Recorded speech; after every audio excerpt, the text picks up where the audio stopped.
Welcome back to Hot Flashes and Cool Topics, everybody. Today, we're really excited to have author Natalie Leu on today. Now, not only is she an author, but she also has a really great blog called The Baggage Reclaim, which you've had for several years.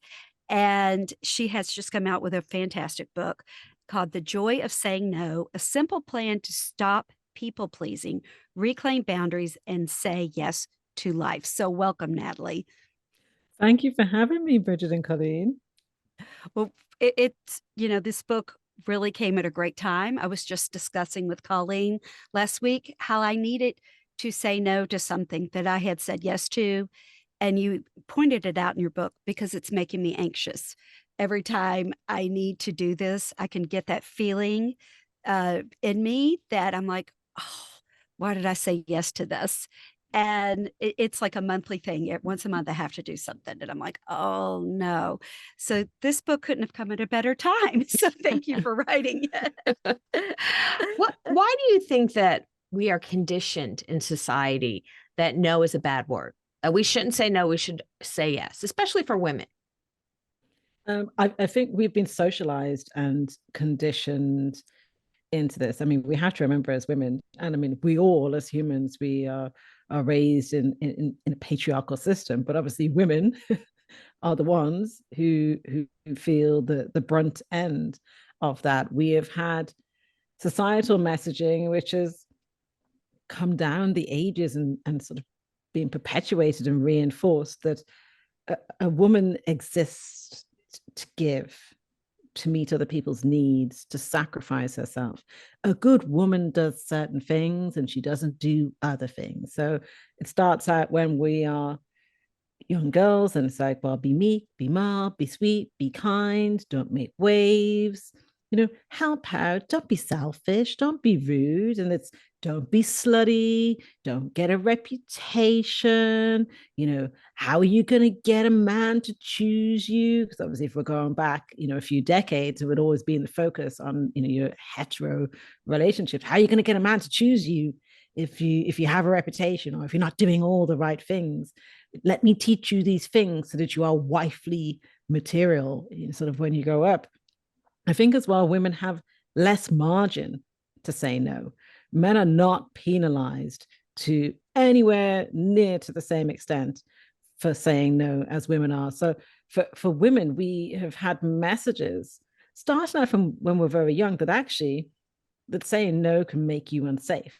When we think about dating situations, for instance, or being in a romantic relationship, how actually we may have found that we have slept with more people than actually we wanted to sleep with, because when we were on dates, we felt bad about saying that we didn't want to go back to the person's place, or that we didn't want to go as far as the other person, but then feeling, oh, I could be very unsafe and be in more danger if I turn around and say no.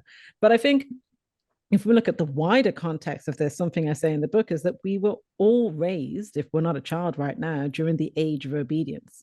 And that is where the interacting, disciplining, communicating with children centered on making them as excessively compliant as possible, particularly with authorities. And as a result, we are we're conditioned into people pleasing, because it's like no is a dirty word. Yes makes you a good person. Yes makes you obedient. Yes makes you easygoing. It makes you a good employee, a good partner, a good parent. It does not. It most definitely does not. Yeah, you talk about in your book too, those styles of people pleasing, the five styles of people pleasing. And I found myself in each one of those in all the descriptions. Can we talk about them? Times, yes. Can we talk about the different styles and what they Yeah. mean? Mhm. So those five styles are gooding, efforting, avoiding, saving, and suffering. And the names in and of themselves imply the types of concern that we have, the ways in which we would go about trying to please others or to avoid conflict. So with gooding, we are concerned with being a good person, looking good, even if we're not necessarily up to good all the time, having people perceive us in a particular way. We might be very hung up on good intentions. Somebody who maybe is into efforting, which is my camp, is about effort. So it wouldn't be enough to kind of give the appearance of being good or looking good. It has to be like, you've got to be the best, give 100% or more than 100%. You know, the perfectionism, try the hardest. The way that we would try to please in that case is with efforts. Keep on trying and trying and trying. And the answer to pretty much everything for somebody who has that efforting style is, oh, things are not going my way. Okay, try harder, throw more effort at it. Somebody who has the avoiding style uses avoiding as a way to please others. They are very concerned with avoiding conflict, you know, more so than somebody who would have a more, one of the others as a more dominant style. But they see it as, I won't bring up the thing that I think will make you uncomfortable. I will make sure that I have as little differences with you as possible so that you don't get mad at me. So it's like, I like what you like. Oh, where do you want to go tonight? I want to go where you want to go. I want to do the things that you want to do. And actually, I think something that happens with people who have the avoiding style is they actually think that what they're doing is a really good thing. But what can happen is they go along with what other people want as a way to please. And then when things don't work out or they're frustrated, it's like the other person, well, you wanted this and I supported you with it to please you. So why are you complaining about this?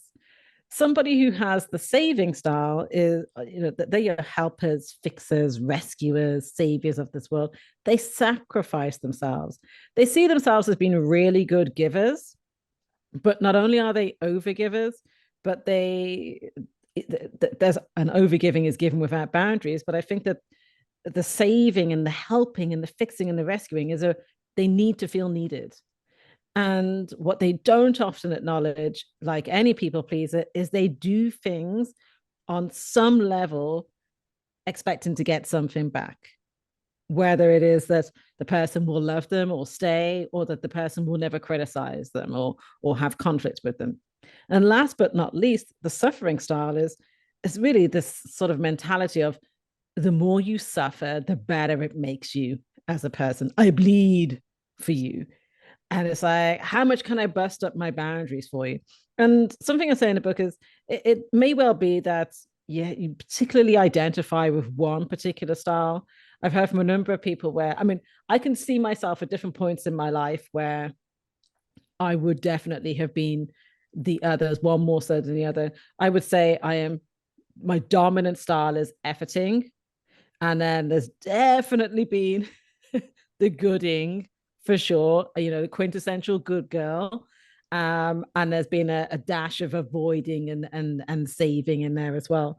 But I think that part of the reason why I shared these styles as well is because I think people pleasing is very misunderstood. So, you know, I've spoken to a lot of women where it's like, oh, I'm just such a people pleaser. But it's like they say it like it's a badge of honor, like a signal of what an amazing person they are, what a great, generous, you know, personality they are. And then others see it as, oh, I'm a doormat.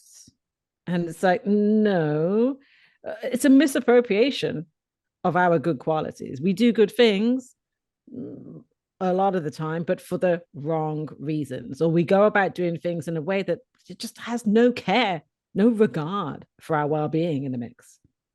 Absolutely. I know you brought up different things and I saw myself so much in them. And one of the things is when you go to a point where you're pleasing someone so much or you can't say no to something and you reach a point where you are so frustrated by everything that you explode. You might lose it at that person. Can you talk about that situation? Yeah, I compare it to, you know, people pleasing is suppressing and repressing our needs, desires, expectations, feelings, and opinions. These don't just disappear. We can pretend that we don't have needs, but we actually do. We can pretend that, you know, our opinions, you know, the same, that nothing is bothering us. It's not like it just disappears. It's in our body. And so we're like a pressure cooker. You know, those pressure cookers that you put on the hob and they cook the food by steaming in with the pressure.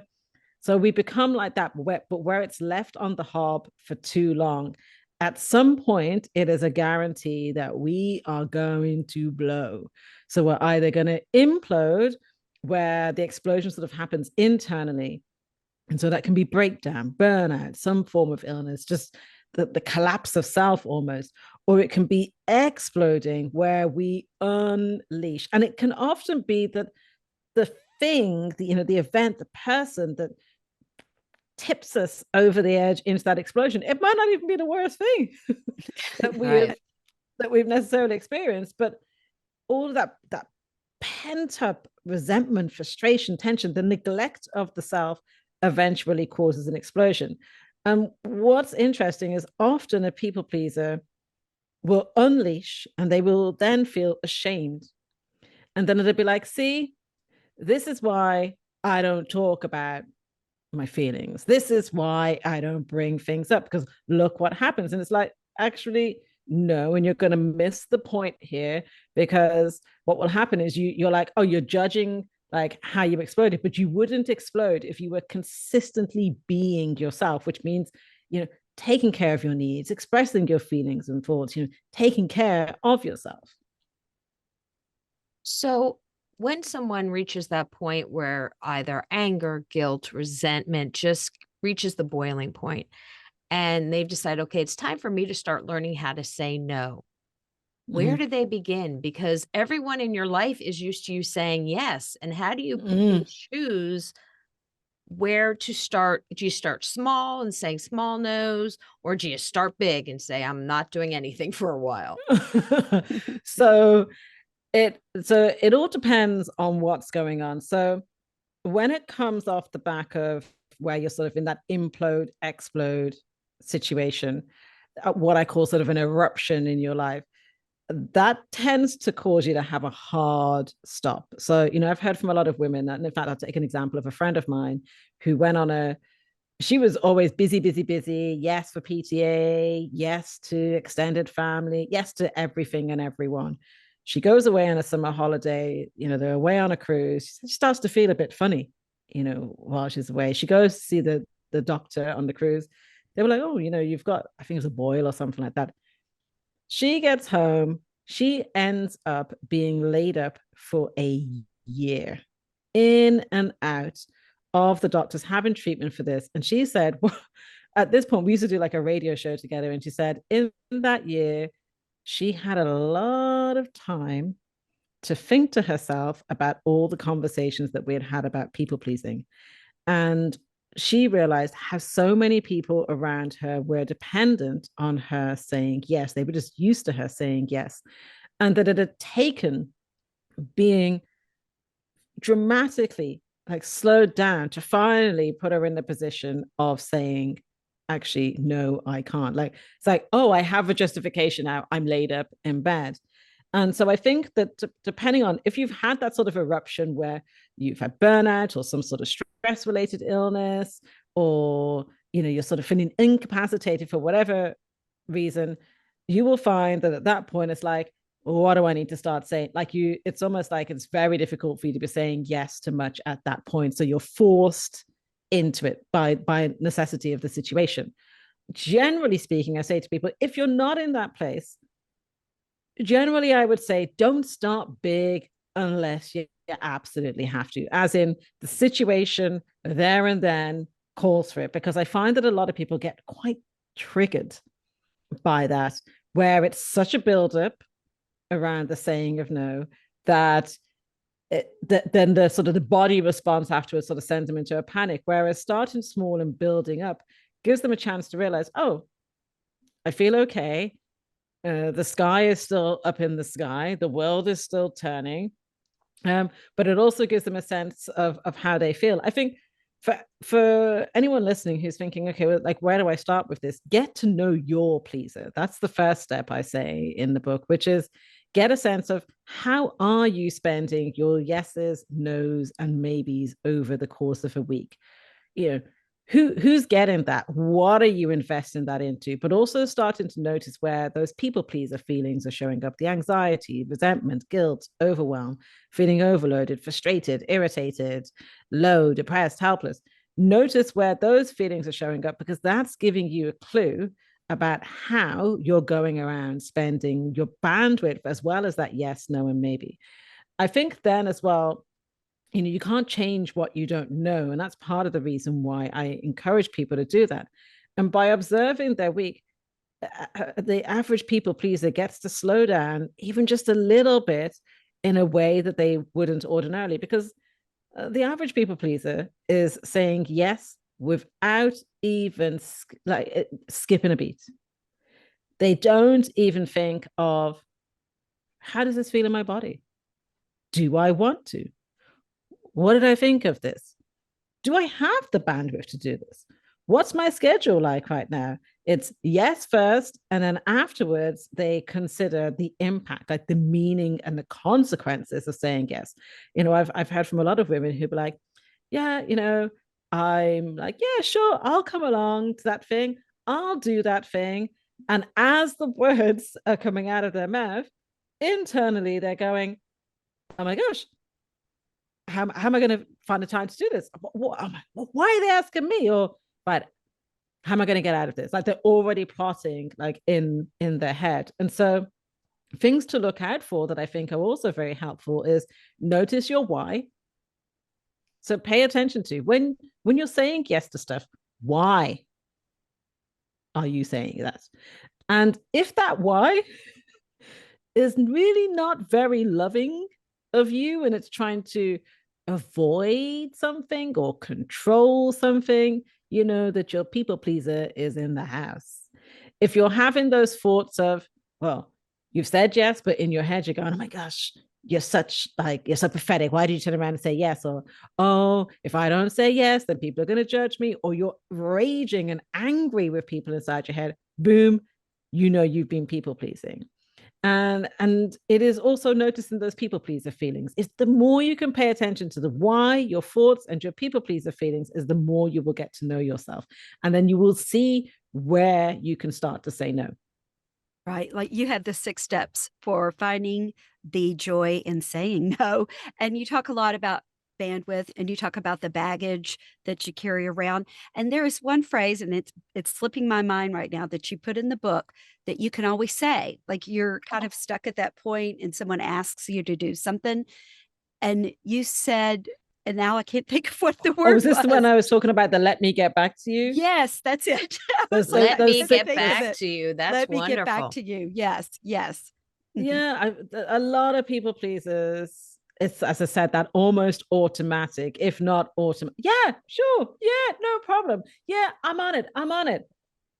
Actually make an agreement with yourself that from now on, that you don't say yes straight away, that instead you say, let me get back to you. Now, if the person turns around and says, actually, I need an answer from you right now, then your answer is no.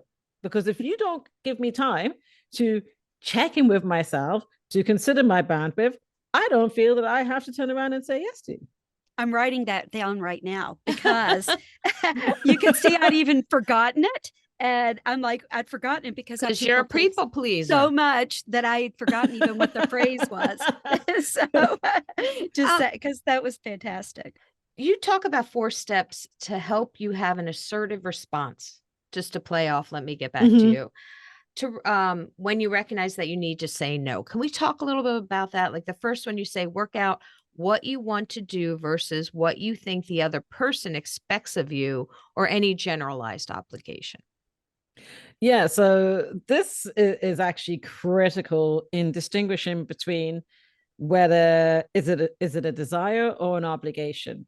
So when we think about, like, what do we think the person is expecting of us, and what is it that we actually want to do? If there's a difference between the two, that difference is where you will find tension, friction, resentment, and the other people pleaser feelings in there. So getting a sense of that, like, what's this person expecting me to do, and what do I actually want to do, helps you to start to get a sense of reality. Sometimes we can project. So one of the things I talk about in the book is about sometimes how we villainize others by going, oh yeah, they all want me to turn around and say yeah. But actually, if we pause and genuinely ask ourselves this question, sometimes we actually don't really know what the other person expects. We might project in what they're expecting, but we might not even know. Sometimes we do know. But if there's a difference between what they expect and what we want to do, that is the starting point of figuring out what our assertive response is. From there, understanding what it is that we want to do helps us to also get a sense of, well, what is it that I need to communicate here to this person? If I want to do something different from what this person is asking of me, what is that going to take? And so in amongst that, I also talk about how you need to identify your assertive like outcome. And what I mean by this is a lot of the time people are doing things, specifically people pleasers are doing stuff. And it's like, well, I'll say this to them, and then they will feel a particular way. And then they will think really well of me, and then everything will be okay. Or I'll do this thing, and then they will be like, oh my gosh, that's so amazing that they turn around and did that thing. So then they will turn around and do this other thing for me. And what that is that we're expecting to say or do something and to control what the other person says or does. Whereas when we identify the assertiveness outcome, it's identifying what it is that we want to communicate to the person, regardless of what they do next. So, for instance, it could be that we turn around and say, Mom, I really appreciate that you love me to be out there for 10 days, during the holidays or whenever it is. But actually, I'm not going to be able to do 10 days. I'm only going to be out there for 3.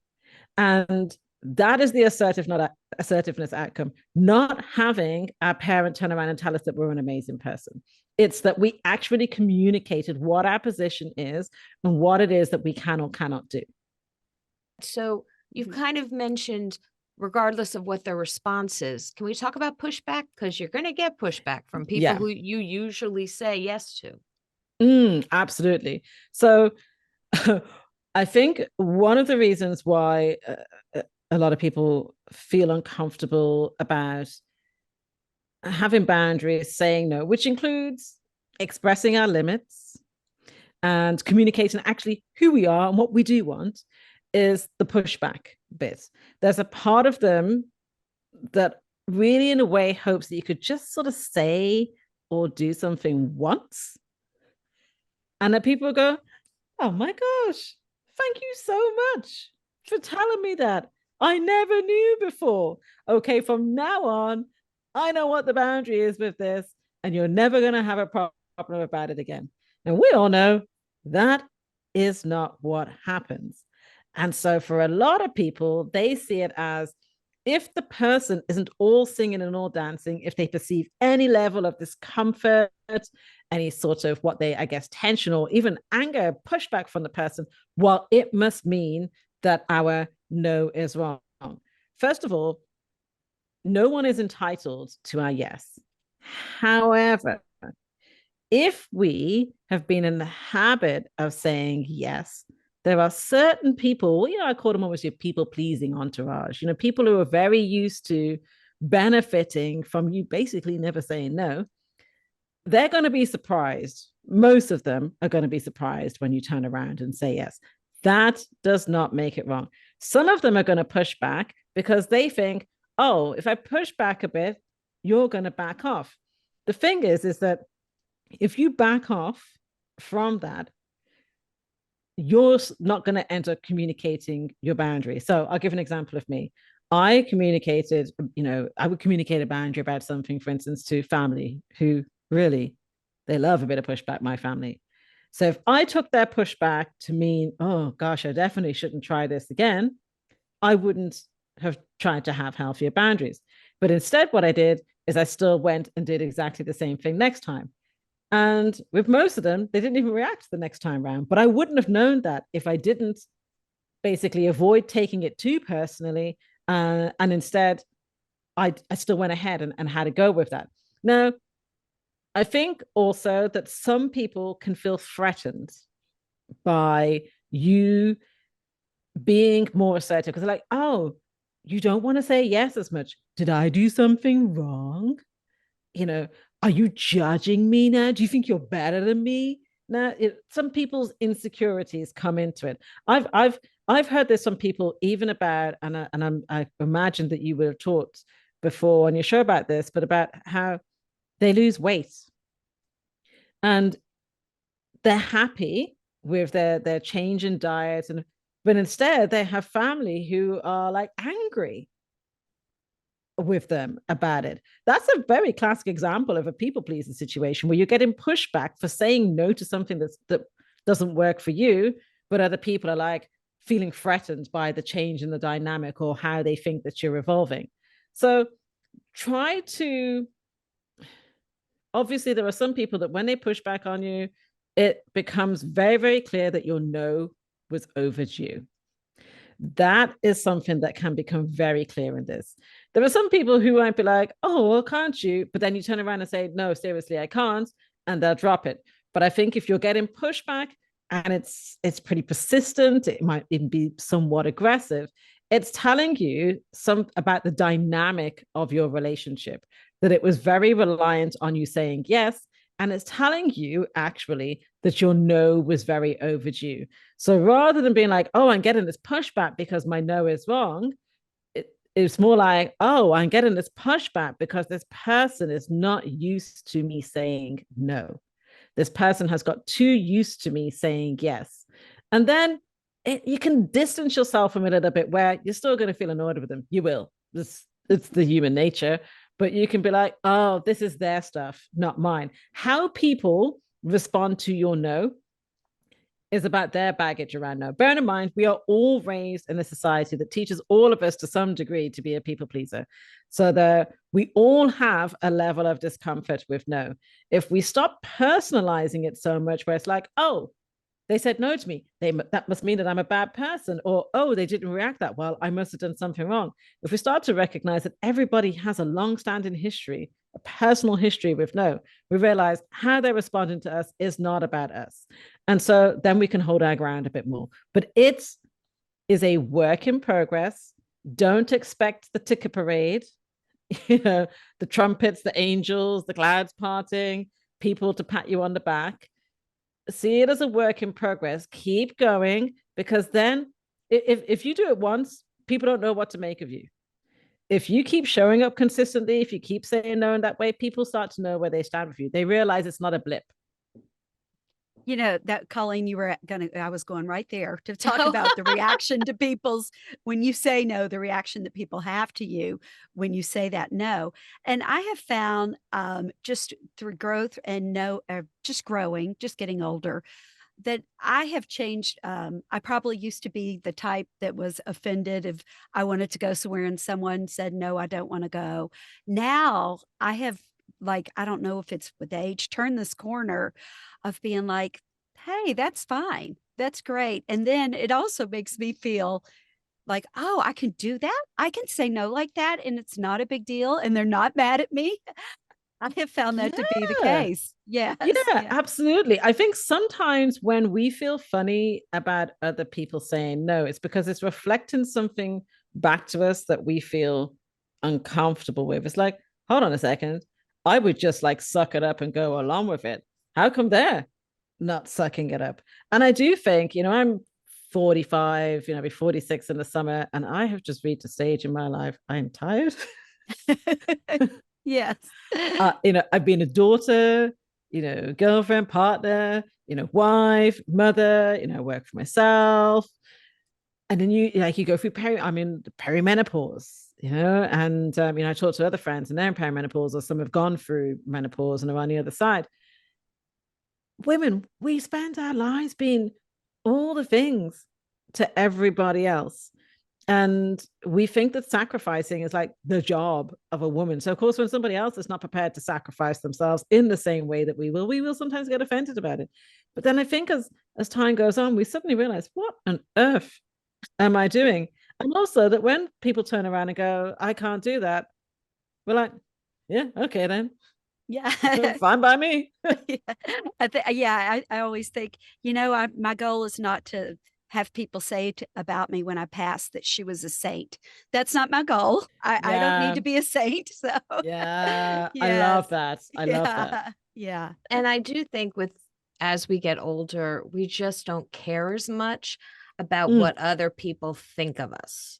we care a lot in our 20s and our 30s, and it starts to change in our 40s. But something about that 50th birthday, it's like a Mm, gift you're given, like that's your birthday present. You don't really care if you make somebody else mad at you. You obviously care if someone's upset, but yeah. mad because you're not I always say to Bridget, no is a complete sentence. Yes, she has We always don't Yeah. said that. Yeah. we don't Eh, need an I mean, you can add thank you if you want to be yeah. polite. No, No, thank thank Mhm. you. you. But no is a Yeah. complete sentence. I don't have to explain to you. And when I started doing that, it was like, oh, wait a second. They go on with life. The world doesn't stop spinning because I said no to something. And I think a lot of people think that, like, my world will shatter if I make someone else unhappy or make them think they're not a priority every day. And I think that this is, this very sort of codependent mentality that we have been socialized into. This idea that we have to cotton wool other people's feelings and experiences with people pleasing. First of all, people get uncomfortable. People get their knickers in a bunch. People like get mad, jealous, envious, grumpy, sad for all sorts of reasons. We can pussyfoot around people and say things really sweetly and nicely. And some of those people can still turn around and be like, who the hell do you think you are? So, this idea that if we just say all the perfect things and we never say no and we always accommodate everybody else, that somehow we are not going to make people feel uncomfortable, that they're not going to make them upset. We're not. We're not supposed to avoid discomfort. When we allow other people to feel their feelings about stuff, that's up to them to sort their stuff. Obviously, we don't want to run around and be like, oh, I'm just going to like say and do whatever I want. And I do find that people often go from, okay, I'm going to cut back on people pleasing to, oh my gosh, I'm going to be this terrible person that's just like, no, brrr, no, no, no, no, no, no, no. And it's like, no, like you're going sort of from one extreme to the other. We've got to stop tricking ourselves into this idea that us avoiding no is somehow sparing other people's feelings.